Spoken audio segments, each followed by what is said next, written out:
মানসিক ভারসাম্যহীন এক ব্যক্তিকে রাস্তা থেকে তুলে সেবা যত্ন করছেন কয়েকজন স্বেচ্ছাসেবক। নিজেকে নতুন রূপে দেখে আনন্দে আত্মহারা সেই ব্যক্তি জড়িয়ে ধরেছেন ইলিয়াস নামের একজনকে।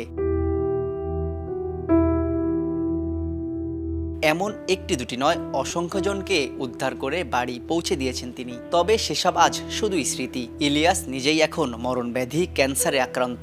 দিন দিন ফুরিয়ে আসছে তার জীবনী শক্তি। সর্বোচ্চটা দিয়ে আমি কাজ করেছি। ত্রাণ তহবিল নিয়ে কাজ করেছি সিলেট, সুনামগঞ্জ, কুড়িগ্রাম, নোয়াখালী, ফেনীতে আপনারা দেখেছেন। মানে আমার ভূমিকাটা অনেকেই দেখেছেন যে আমি আমার সর্বোচ্চ চেষ্টা করে আমি করেছি।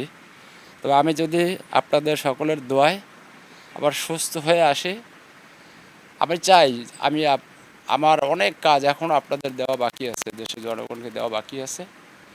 তো আমি আবার সুস্থ হয়ে মানুষের পাশে দাঁড়াতে চাই, জনগণকে আবার আমি সাপোর্ট দিতে চাই। আমি সুস্থ থাকাকালীন মানুষের জন্য কাজ করেছি।